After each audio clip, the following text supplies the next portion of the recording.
Hey y'all, this is Whitney. It's your girl Alicia, and this is the Luxe Hour Podcast. Join us each week as we encourage Black women to elevate into luxury in all aspects.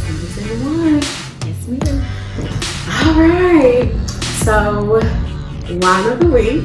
Y'all know that every week we start us off with the wine recommendation. We're going back to back on the reds. Okay, I just want to put that out there. So if you like me and you stand for the whites, if you a Grigio type of chick, why wine with? Next week, it's us. We live, baby. We'll be back with 19 Crimes. So Alicia, could you hand me the bottle, please? Absolutely. Notice I said that in my British accent. You don't see why. So we got this wine. It's called 19 Crimes. That's 19 crimes, like you committed 19 felonies. Okay, baby. Okay, 17 misdemeanors and 2 felonies. Okay, cool. This is a 2020 Cabernet Sauvignon, and it has a very interesting backstory. So I'm going to read the label for y'all, and it says, 19 crimes turned convicts into colonists. Upon conviction, British rogues guilty of at least one of the 19 crimes were sentenced to live in Australia rather than death. Come on, somebody. This punishment by transportation began in 1778, and many of the lawless died at sea. For the rough-hewn prisoners who made it to the shore, a new world awaited. As pioneers in the frontier penal colony, I almost said pina colada. Girl, y'all know I'm ready to try this. Penal colony, they forged a new country and new lives, brick by brick. This wine celebrates the rules they broke and the culture they built. All right, so I'm super excited, y'all. 14%. I go up every week. I know. At this point, we can start at the bottom. 14%. We're gonna be back next week with a good, nice Moscato, something that you can just ride out. But that ain't today, baby. Today we going hard. Okay, so I'm excited. I think the last one was a Pinot Noir, right? It was, and this is a Cabernet. So I'm expecting this to be a lot more forward. I snuck a sniff.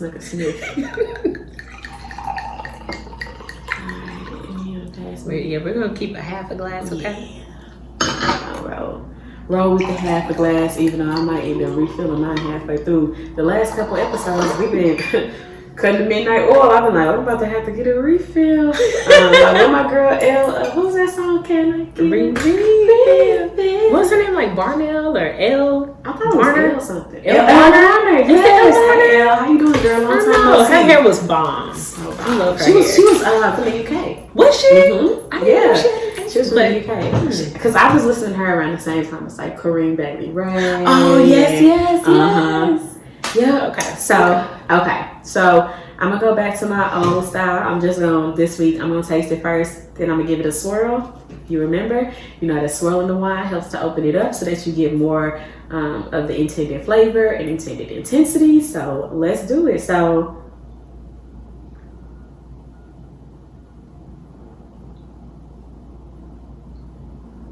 what's the verdict with? I'm not lying when I say it almost tastes just like that one. Are you serious? It almost tastes just like the Seven Moons. So it almost tastes identical to the one, and that's so surprising because this is a Cabernet, but it's less fruity. It is less fruity, but it's still very, very smooth. Now we are drinking our wine room temperature. I know that y'all see it in the ice bucket, but that's just the product. Mm-hmm. We just got that. We put it in there, but it's room temperature. That's the traditional way to taste your wine. But what do you think? It's a lot darker than the last one. But from a taste perspective, it's good. I mean, it kind of tastes like the Seven Moons. Okay. For an extra 0.5%. Listen, I'm all about maximum impact. You know what I'm saying? Yo. Okay. So I'll let you finish first, honey. Okay, I'm gonna swirl it up. I can't spill this one because I got this white on. I know. There's the Cabernet. Oh, it's in there. I lied, y'all. It's in the swirl. It's in the swirl. All right. It is stronger than the last one. Oh, really? Post swirl is stronger. But honestly, I would buy it for the alcohol content. I'm not lying to y'all. So if you're looking for something strong, it's a good day.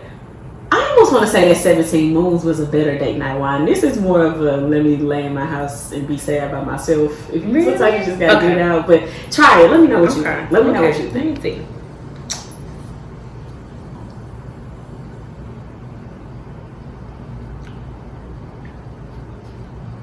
And definitely more intense.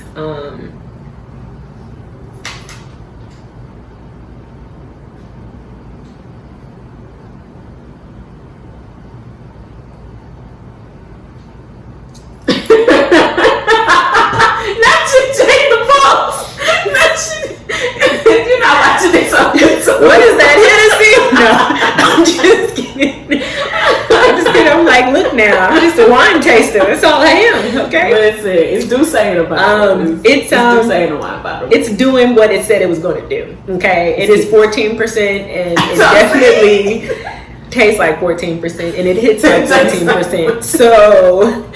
But it definitely is a lot more intense, definitely a lot less fruity. But it is very similar in taste. Very similar in taste, because you can still taste, it has that woodsy taste to it.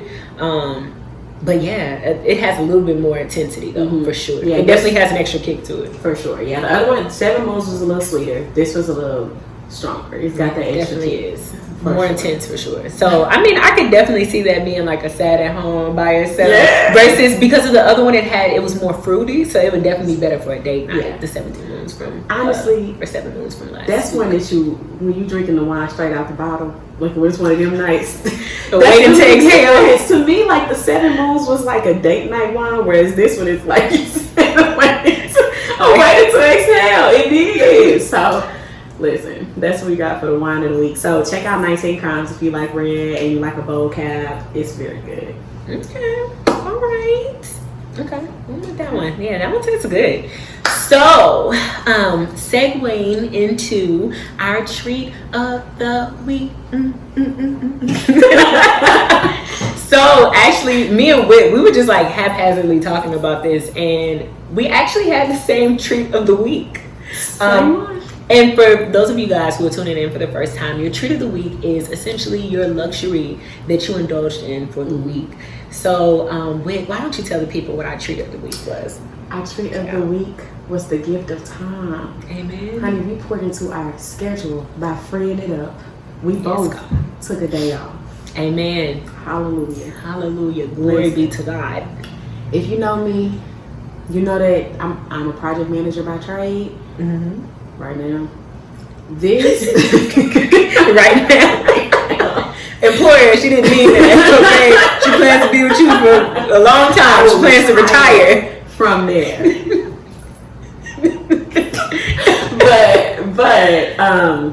No, I do love my job, in all honesty. It's my very first project manager role, and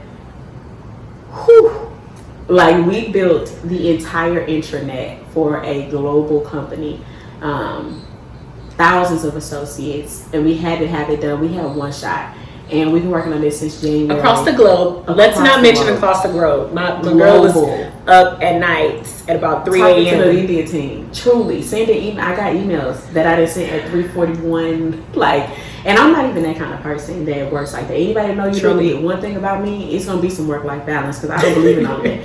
Yeah, I do not believe in all of that. But because it's a global company, sometimes there are just things that have to be done at different times of the day when other people are up and working and rolling and stuff like that. But other than I took a day off. We launched our project. We launched the internet officially on Wednesday, and the week before, my manager was like, "Listen, is you trying to take next Friday off? Because we just need to go ahead and block our calendar off." I said, "Oh, baby, you ain't said nothing. You want to do next Monday too? The Monday before, the Thursday? Because I don't blocked. If I had these, they was canceled." So that was my day off story. We actually are recording this podcast a little early, so that day off is actually tomorrow, and that is my treat. Period. Best treat of the week, honestly. So for me, I already had my day off. So my company that I work for, so I work in the financial services industry. So the company that I work for decided to give us 5 additional days of paid time off through the end of the year for us to use at our own leisure. The only thing is that we had to schedule it. So I thought, baby, let me put this in the calendar right now. As soon as that mass email came out, I went right into the system. Let me get this day. So I planned to have this past Monday off, and it was a scheduled day off, and literally it felt amazing. Like whole day just hit different. The whole day just hit different. I mean, and everyone knows I really don't have the time to watch TV, but I'm not a huge TV buff now. Like growing up, me and my family, you know, all of my siblings, we were like, literally, we just quote movies all day. So we grew up watching TV all the time, but I just don't have the time to anymore, and I don't make the time to. So literally, I just binge watched some great shows. So I got caught up with Grey's Anatomy. What? I know, I'm one of those crazy people that have watched all 17 seasons.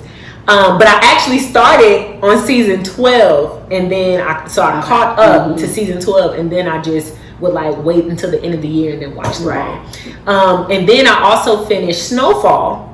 Oh, I heard good things about Snowfall. I finished Snowfall. Oh, it was amazing. I was only about 4 episodes behind, so I binge watched that. And then I also started binging Manifest on Netflix. And that's a great one. So far, it's been great. So literally, I watched TV. I literally did nothing. And I took my mom out to eat. We went to Kitchen Plus Cocktails. Ooh. So yeah, I treated her out to a little soul food dinner. So that was great. I had the fish and grits. I just literally, it was amazing, guys. I mean, it was just it gave what it needed to give. Okay, it's so refreshing. It's nothing like, because the thing about taking intentional days off is you can curate that day. You know what I mean? Like, it's not just like a Saturday or a Sunday where you're just trying to like cram in your sleep and just catch up on errands. You can say, what do I want to do? What is my perfect version of today? And it's unmatched. It's unmatched. It is. I mean, because both of us are extremely busy women. We have, full-time jobs, like demanding full-time jobs. I'm not a project manager, child, but listen. She relationship manager. You know, managing clientele, business, and consumer. It's a lot. But also managing, part-time jobs, managing business ventures, and sitting on boards, with over here. We have busy schedules. So, and I feel like for all of you women out there, yes, your time or freedom and time, it is a luxury. Mm-hmm. It is a luxury to say, we didn't go to work today. we didn't go to work today. So don't call me out of office. I can't help you. Okay, if it's an emergency, contact, insert my boss name. I can give you his email. Listen. But no, literally, ladies, don't downplay time being a luxury. It's just a huge luxury. Just time to relax, rejuvenate, do the things that you want to do, and not be on someone else's timetable. That truly is a luxury. I believe that. We love it. So we will transition that right into our topic this week. So this week, y'all, we are talking about femininity. Yes, ma'am. We are talking about, what does femininity look like for the Black woman? What does femininity look like for you individually, for your life? And what kind of false narratives are out there regarding femininity? And what can you do to step into your power as a woman? Yes, ma'am. So let's just get right into it. What is femininity? I think I always say that femininity is not being girly, right? I think there's this there's this negative connotation or this parallel where it's like, to be feminine is to be girly, right? And to be like ditzy. Exactly. And that's just simply not true, right? It's simply not true. To be feminine is to walk in your maximum power as a woman, right? It is to possess the maximum amount of bang for your buck as a woman. And that is what it is, right? It's channeling feminine energy at the highest levels, and it's pushing your unique personality, your unique skills and traits through the filter of femininity, right? To get the best result. It's kind of, I see it like pulp orange juice, right? Like femininity is straining the pulp out of your orange juice so that you get the same product, higher quality, smoother go down. That's a perfect analogy. It's kind of candy. I love it. That is literally, that's a perfect analogy. I'm sorry, I didn't mean to cut you off. That was just perfect. I'm with it. I'll always be cut off of flowers. So. Yes. But what is femininity to you? Like, literally echoing what you said.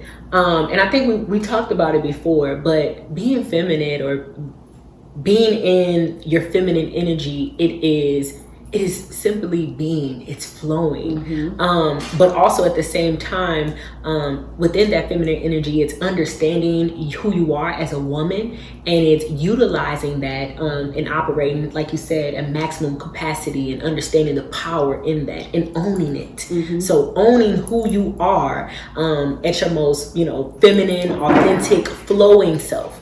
So you're not forcing anything, you're not acting, you're not manipulating, but you're being and you're letting things flow.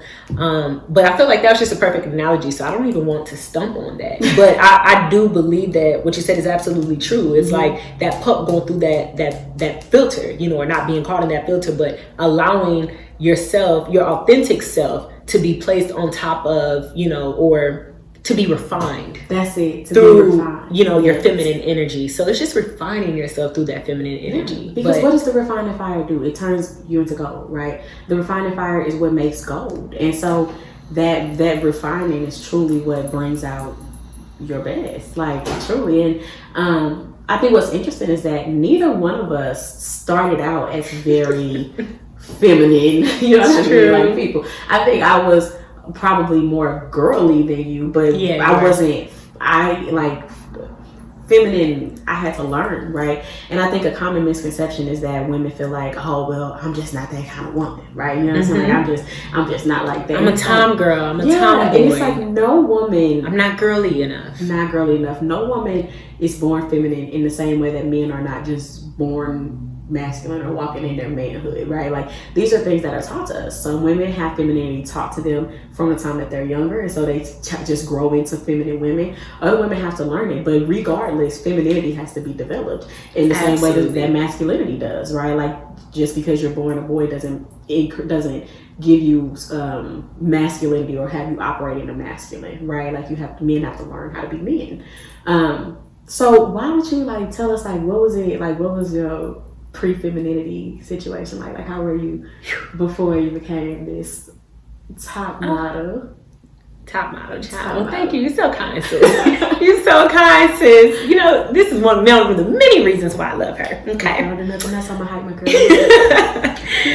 Literally, but believe it or not, it is what Whit said. Whitney is definitely way more girly than me, for sure. Whitney is super girly, and I love it. And I always told her, I was like, literally, how girly you are, it's so inspiring, because for me, coming back, again, I played AU basketball growing up. So from the time I was 5 until 17, I was a hooper. So I was always, in go mode. I was always in leader mode, and I had to assert myself as, I'm a woman, but roar on the court, so I really stepped into this persona of, because you learned masculinity. Exactly. But I had to display that on the court because I had to let them know, hey, I'm a threat. I'm not to be played with. I'm not your average girl on the court. And I noticed that I definitely played that up when I would play other guys, because my dad would have me, play one-on-one with grown men. Literally. That's how I got so good.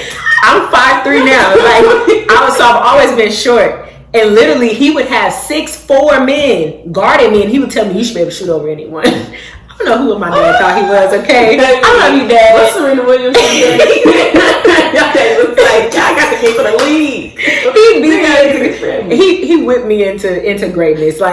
Because of him, I definitely had all the resources to go D1. I definitely did. But on that journey, I would say that experience as an athlete, being an athlete who was serious and who was great at what she did, I learned I had to walk in my masculinity on the court. But because ball was life for me, that it seeped into other areas, and I had 3 big brothers, so, and a dad, and I was really close to everyone, including my brothers. So they would teach us how to fight. They would teach us, how to assert ourselves. They would teach us, how to be tough, So for me, what that was is I was a person who was I took pride in being tough. I took pride in being hard. I took pride in being rough. And I think also growing up in St. Louis, where we're from, environment plays a heavy role on that as well, because that is the example that has been set. And when you grow up in a city that has the #1 homicide rate, that is dangerous. It's the difference between life and death. You got to be able to protect yourself. You have to be able to protect yourself. And you got to be ready for whatever, whenever. And you have to constantly be in defense mode and be ready to go. And you have to let your opponent know, which honestly, we just kind of felt like, well, anyone was potentially an op. So you had to present yourself as like, I'm not the one, the 2 or the 3. So I think for me, a lot of that was I learned how to be more masculine because that was in survival mode, but also at the same time, it was because it was a hobby that I partook in. So we do have to be very mindful that hobbies or activities that we partake in can take away from our femininity as well as add to it. So that's what post my feminine journey looked like for me. But what about you, Liz? Same. So like Alicia said, I've always been rather girly, but I haven't always been feminine. A lot of times I was intellectually masculine, and I think that people underestimate this and what it looks like, but I would always have to have the last word. I still struggle with this to this day. Like, you're not gonna try me. You're not, and you want to play. Y'all don't know what they say. If you don't give a D, we don't give a F. Okay, like that's literally the. What was that? Pastor Lil John. Listen, Deacon. In the words of Deacon Lil John, if you don't give a D, I don't give a. And I was on the right day, still can be triggered into that. And so for me, a lot of my masculinity was portrayed there. I was lacking a lot of agreeableness, lacking a lot of patience. Oh, baby. Me and patience? Who was that? We don't know each other. She go here? But that was what my journey was like. So a lot of my transition into femininity had a lot to do with the way in which I carried myself, if that makes sense. The way in which I moved and operated within the context of other people, power dynamics in the world, things like that. But yeah, that was my little pre-femininity journey. But I think what's interesting is like, how do we go from that to this? You know what I mean? Like, how do we go from that to sipping wine with the silk background and talking about what it is to be a woman? I know. And I think that looks different for both of us, right? Like on the first episode, we really got into how do we get into luxury, but femininity is something different. In essence, femininity is the thing that comes before luxury, right? Stepping into your womanhood kind of came before stepping into luxury, right? And I say that because the very first thing that you restore, you talked in week 2's episode about healing and the importance of healing within women, right? Healing these wounds, healing the places in which we were harmed, attacked, unfairly stacked up against. But once you do that, the very next thing that you do is you reconnect with the softer side of you, right? And the very next thing you do is you want to love and be loved, to smile, to be exist in spaces where you are happy, where you are at your best. And the first part of femininity to me is realizing who you are as a woman, right? Because that looks so different for all of us, right? Who Alicia is as a woman and who I am as a woman are two very different things. There are these core traits, kind of like I was saying with the gender roles thing, that are just a part of femininity. Things like being able to flow, things like being patient, encouraging, wise, leaning on wisdom, right? Can maintain the way that you speak, and agreeable, well-spoken. But your personal traits, like Alicia is very like business, powerhouse, finances, like we got things to do, money to make, empires to build, baby. And I'm like, do you think we should paint this wall ivory or cream? I think I'm going to ivory. I just do it both ways. Why do y'all do it ivory and then I put some tape up and do an accent wall? Like, girl, exactly. This is literally me. So, what does femininity look like for you? Literally, and that's the thing. Like you were saying, femininity looks different for everyone. Femininity for me, what that looks like is learning how to rest, learning how to be. I would say for me, was the biggest journey, and it still is the journey. It's learning to rest in that feminine energy, but also literally rest, relax. I do not have to be in charge. I don't always have to be in control. I don't always have to, run everything, say everything that needs to be said, address everything that needs to be addressed, run every business. I don't have to take every call or every text. I don't have to respond to every email every 5 minutes, but I need to rest, and I just need to be. So I would say, for me, what femininity is looking like in my life is learning how to ride in the passenger seat and not always being in the driver's seat. That's good. So, and that comes in relationships, that comes at work, that comes in my familial relationships as well as romantic. So, just kind of like some examples. I know for me, it's, in romantic relationships, that can kind of look like, okay, so what's next? Okay, so let's talk about this. Let's talk about that. Let's, but you have to be careful because, a part of femininity or being feminine is to let it flow, to allow the man to lead, to not be so headstrong, but truly to be compromising, to be understanding, to use wisdom.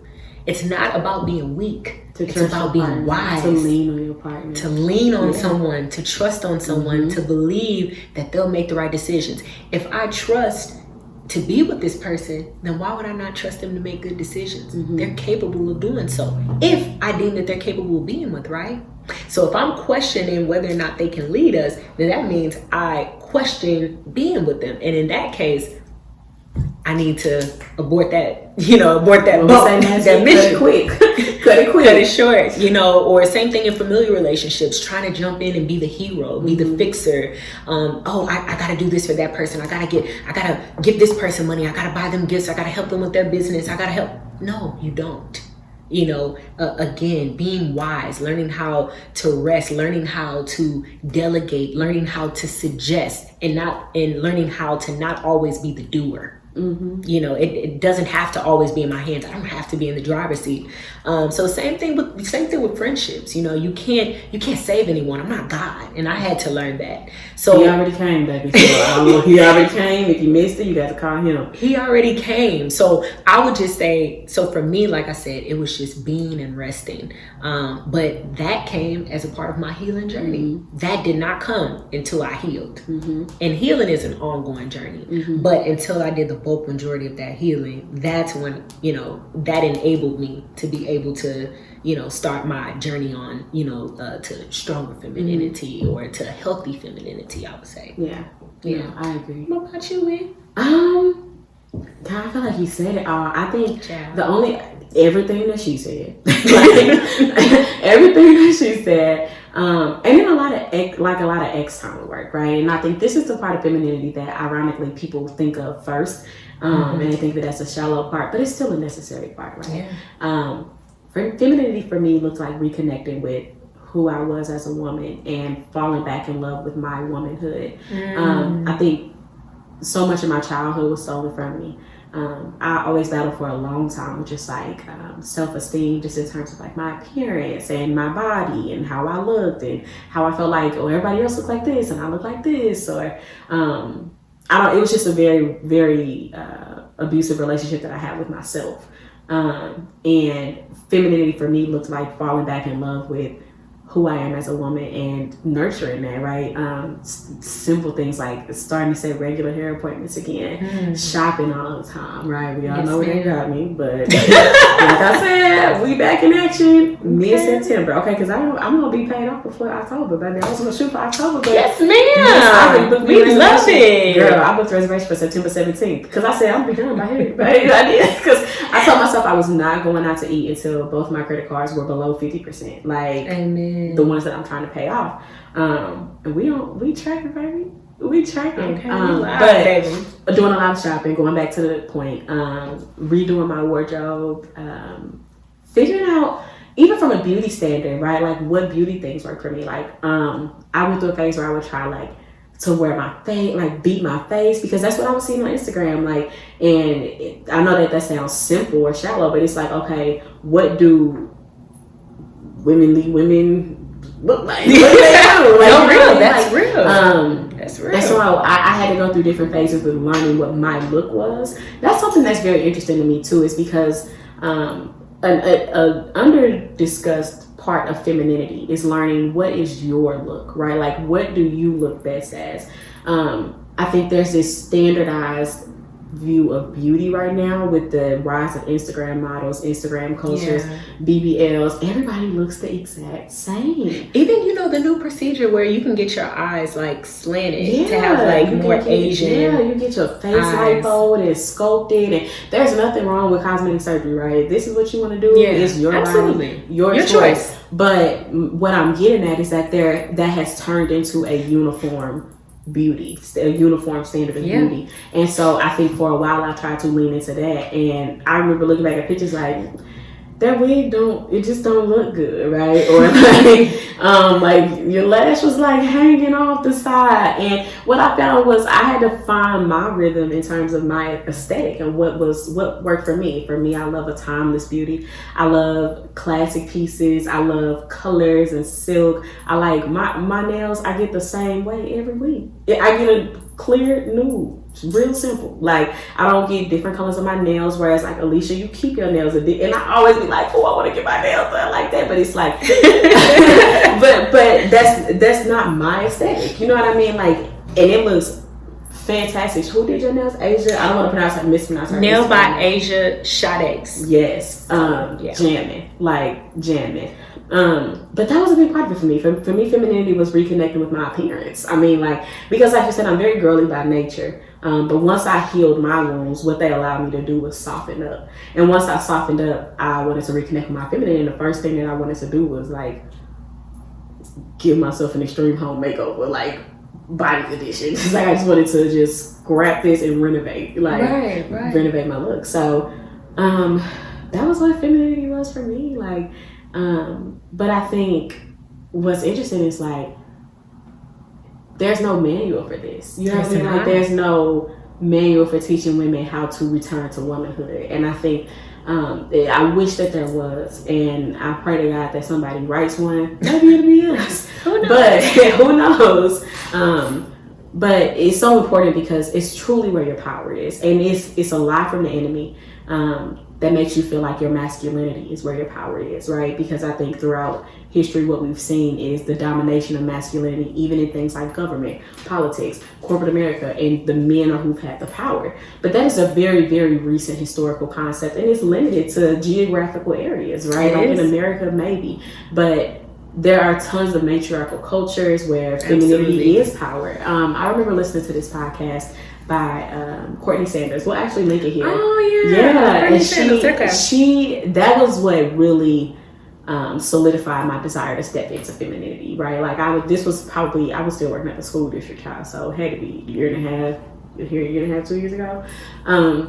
But she talked about how the most power that a woman ever has is when she's operating in her highest feminine, because at that point, men will bow to you, right? So she literally talks about Cleopatra and how the most powerful rulers in history were women because they had an army of men that were willing to die for them. And it wasn't because they positioned themselves as another man. It was because men do not love anything more than a woman. Like, they don't. And if you can be the kind of woman that speaks into a man, that uplifts a man, that carries yourself at the highest standard, that requires treatment from a man, that you can reciprocate in terms of your love and what you offer and the safe place that you provide for him, you are invaluable to a man. And men will literally jump through hoops. They would die for you. They would die for you. And Cleopatra had like literally armies of men that, just would go to war behind her, and it wasn't because she ruled with an iron fist. It was because she ruled her femininity. And I thought that was very, very powerful. And I just remember thinking, like, I want to be that kind of woman, right? Like, whenever I think about what feminine energy I try to channel or who I want to be, it's always Felicia Rashad, right? Like, I always think like when I'm a mom or a grandmother, I want to have the grace. For the people who don't know who Felicia Rashad is, it's Claire Huxtable. Claire Huxtable. She's such a classic. Or that's Beth's mom on This Is Us. Right? Like, and she was a little rough around the edges in that role, but she just, the patience that she had with her family, the intelligence that she brought. She was a lawyer, you know what I'm saying? But she was in the kitchen every episode. She was making dinner. So she got home from the law office, right? But she knew when to check her children. She knew when to check her husband. And she knew how to do it, Absolutely. right? Because there's nothing more powerful than a woman that knows how to speak to somebody, right? That knows how to get her point across in the most tactful and delicate of ways, right? The Bible calls us to do it decently and in order.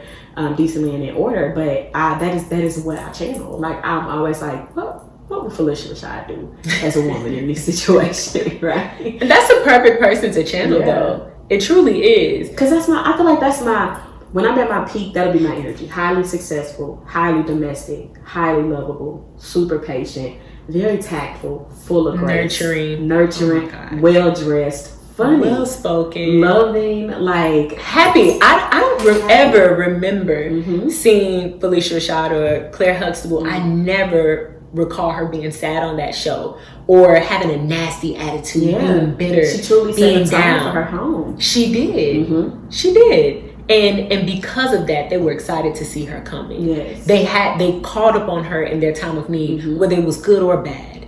You know, they called her with bad news, sad news, happy news. So good. But I love that you've spoken on the external, things that we can do to increase our feminine energy, or in order to make us more feminine, or what that means to you, because there is no manual to it. We're told, YouTubers tell us, oh, well, this is what you do to be feminine. And they have these, cookie cutter things. Oh, do these 6 things and this will make you more feminine. But the truth is, I'm sorry, but wearing a floral dress it's not going to make you more feminine. So that's just the thing. Okay. So that's just the thing, even though that was the main thing that was on my journey to femininity, but a lot of what you said, that resonated with me as well. I got in, did the work. I lost a ton of weight. Same thing. I started shopping more. I've literally almost revamped my entire closet, my entire wardrobe, closet. I threw out a lot of, older shoes, dress styles as well. And then I think also something else, even though I said wearing a floral dress will not make you more feminine alone, okay? The bigger things are the work that we do, the inner work that we do that permeates, but at the same time, I did realize, okay, well, what is in my closet? What style is in my closet? How does it make me feel about myself? How am I presenting myself to the world? Because again, femininity, a lot of that it's in your actions. It's in the way that you carry yourself, not just the way you look. So with that being said, I had to realize I was wearing a lot of boxier clothing. I was wearing a lot of darker colors, and I was wearing things to conceal, myself, who I was, all of my skin, my body shape, and all of that. And a lot of that had to do with, how I felt about my body at the time, which I wasn't pleased with, hence the weight loss journey. But at the same time, I realized that, hey, as I'm healing and I'm coming out of this place of darkness, obviously, because I'm looking in my closet and it was predominantly black. And it still is. I love black. I do.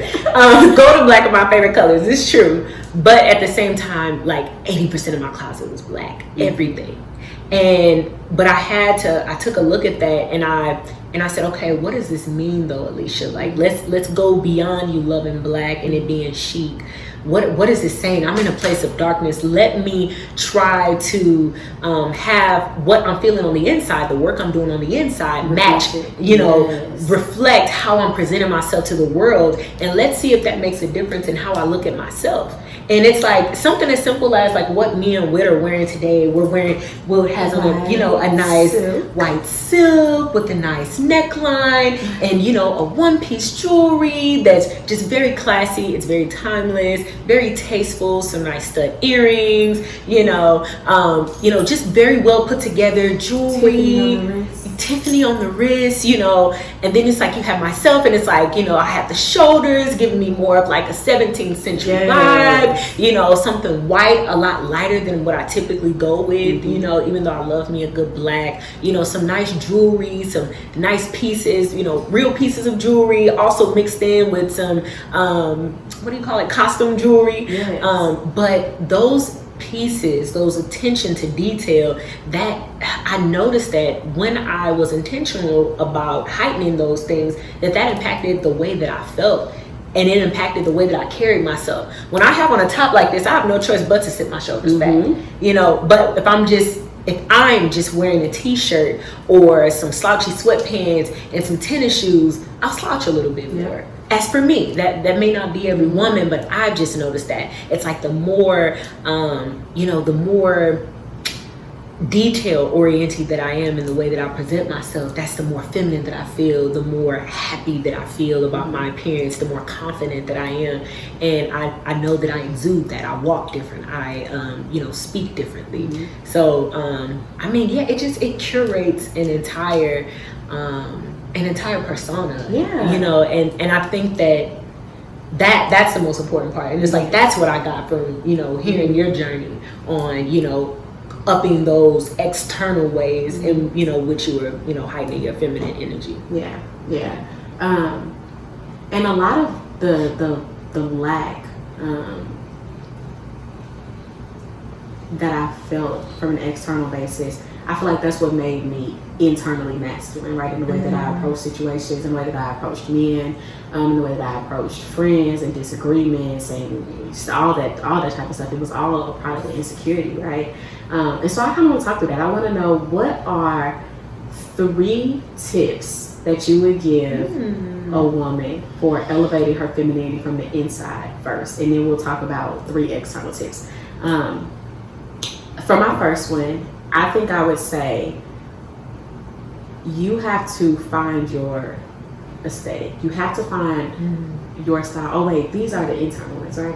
Let me start off. I'm gonna cut this. Okay, internal. I'm just cut this right out. Or should we do 3 internal? How should we do it? It's 3 and 3 of each would be too much. We'll just do 3. Just internal and external. Okay. Just 3 tips. Okay. Yeah, that'll probably be easier. Okay. So I'm just gonna start it from that part. So I kind of want to talk about, what are 3 tips that you would give women for elevating their femininity, right? Like, if you could tell women 3 things, what would those 3 things be? Okay, the first thing that I would say is curate a wardrobe in which you would be absolutely confident. I would say that. I would definitely say heal. So that means going to literally, it might be psychiatric counseling, it might be spiritual counseling, it might be family counseling, but heal. Take the time to heal, ladies. The very last one that I would say as well is, I would say heighten your self-awareness. Heighten your self-awareness. Like, learn the things that you do well and the things that you don't. Learn the things that you are masculine with and the things that you are a bit more feminine with, and then go from there. Execute from there. But you have to be more self-aware. So even when you're in those situations, if you're trying to be more feminine, be self-aware enough to know, I'm operating in my masculine right now. Let me pause and let me reflect and then act. What about you, Whit? My first one I would say is to find your aesthetic, right? Like, you have to, and by aesthetic, I don't necessarily mean who you, like what you look like or what your clothing looks like, but what is your, if you had to summarize yourself as a woman, how would you do that, right? Are you a corporate chic city girl? Are you a high lux prima princess? Are you a down home Southern belle? Are you a homie lover friend? Are you a homie lover friend? Whatever your vibe is as a woman, find that and lock into it, because there's so many vibes out here. There's so many. It's so crazy because it's like there's so much exposure to various aesthetics, but there's only one main aesthetic, if that makes any sense. And so that can get confusing. When you're trying to find your identity as a woman, you have to weigh out what types of things are important to me, right? Like, one of these guys I was talking to, and I always tell this story, like, he literally called me domestic. And at first I was like, how dare he call me domestic? But then I was like, actually, yes. Like, Actually, yes, like that. I really am, right? But I'm also actually I am, darling. Yeah, right. But I'm also highly intelligent. I'm also very successful on the corporate front. But I love just the home, the domestic space, and so I found my aesthetic as timeless first lady. Like truly, I mean, I love timeless, classic first lady. Like I want to have a farm.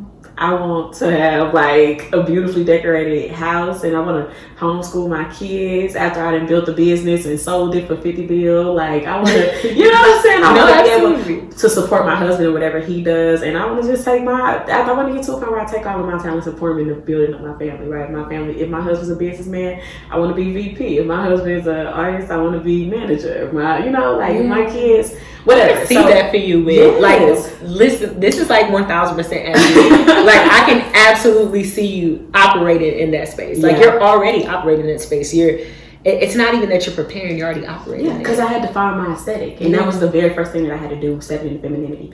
The second thing I would do is be mindful of the way that you interact, right? Be mindful of the ways that you the things that trigger you emotionally, how you manage your emotions, right? Do you fly off the handle? Do you always gotta say your point? Do you know how to communicate that something hurt you? Do you know how to identify why you're hurt by what was said, right? Connect with your emotions. That is the second.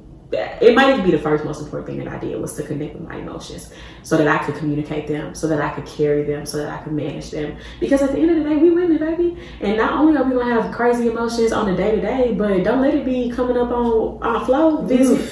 Because that week before, been taking me out, honey. And I never used to have, like, this is random, but I never used to have bad PMS. Like, then randomly, like, in college, I started getting cramps. But, like, this late 20s phase of my life, like, child, my face be trying to start tripping me. Like, what is happening? So the devil is alive, girl. But I be so much more emotional, like all of that stuff. And I would always hear women talk about that on TV. I'm like, oh my gosh, like that don't happen to me. But now I'm that lady that your husband just want to pop in with a gift box, like, hey, I brought you some chocolate. Just want to know if you just want to I'll leave you.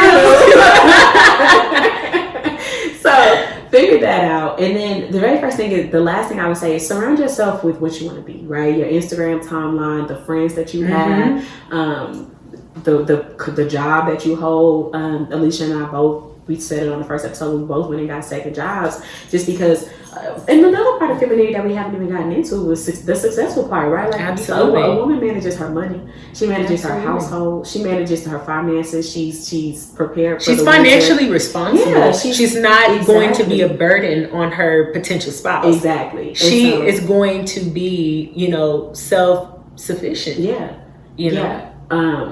So that he can cover, but if he ever needs help or if something ever happens, she can cover her family, right? 1000%. Yeah, so we both got second jobs because we wanted to pay off credit card debt, little useless debt that we had just from living life and being kids.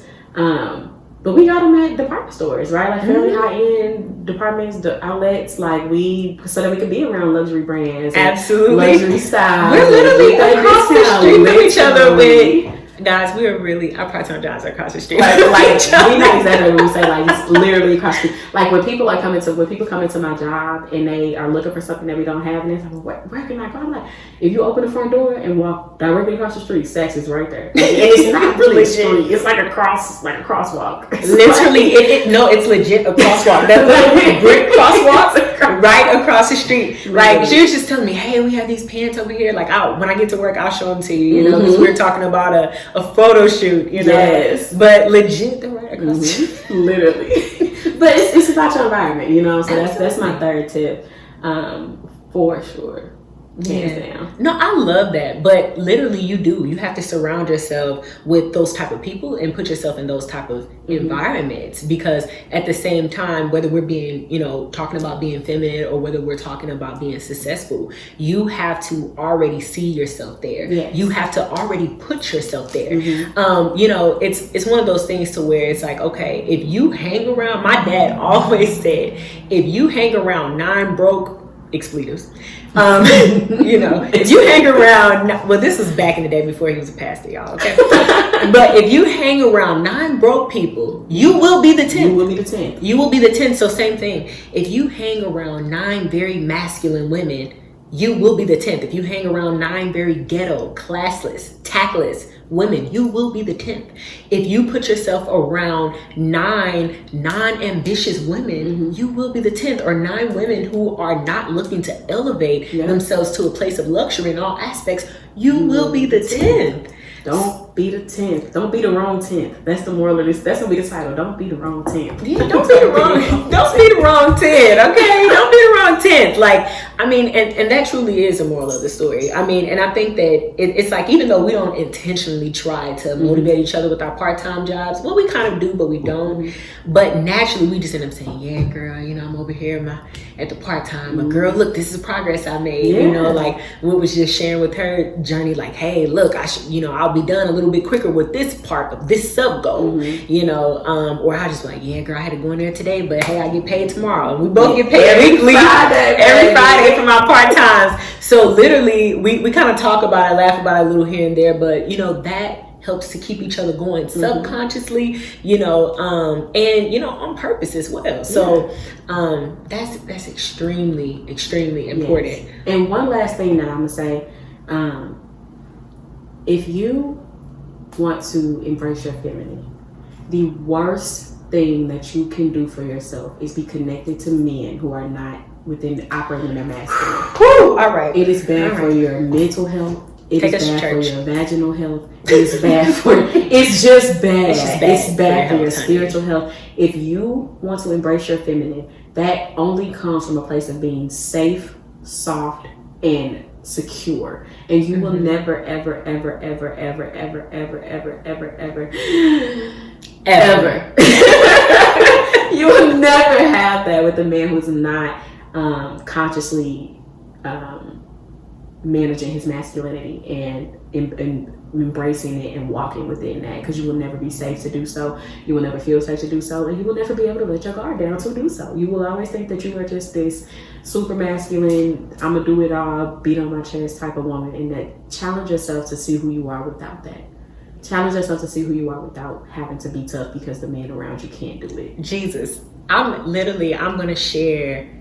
Oh my God, that just touched something in me to share something with you guys. Okay, I had an experience where it was rather recent, but to your point, with the experience was it was a guy that I was dating. It's a guy. Okay, we're not gonna go into details. It's a guy, and literally, I remember telling this guy, like, hey, you know, I needed X, Y, and Z, and you weren't there. You know, and I remember telling him that, and we were talking about a plethora of things, and he was giving me feedback on some things. And it was the game changer when he said, you know what, you're right. I'll stand on, I'm man enough to admit that, but I guarantee you it'll never happen again. Oh, and child, it's like the church. If I had a tambourine out. And literally, to your point, at that moment, it's literally, I surrendered because I felt covered. I felt secure. And I was like, you know what? It encouraged me. It made me want to be a better woman. It made me want to be the best version of myself, because I said, wow, here is someone that is that is securing me, that is being a covering, that is assuring me, that is making me feel safe in that capacity. And what that did is that gave me permission to become better, to be the best version of myself. So to Whitney's point, you know, when you're dealing with a man who is not bringing that type of security or that type of assurance or that type of covering, it is impossible. It is impossible, or it's extremely difficult to continue to be a better version of yourself, to continue to be more feminine, to continue to be more soft, more compromising and things like that. But I would say that alone was a conversation killer, and it hit me like a ton of bricks. And I just immediately thought, how can I be better for this person? Immediately. So I think that like you said, we just have to be mindful. And especially in terms of dating, because that's always going to be a hot topic. Let's be real. I mean, Always. there's so many Black women out there. Statistically, yes, we are the least married. But that is also because our Black men, they're also statistically the least married. So let's do our part. But like you said in episode 2, our part is choosing wisely. Yeah.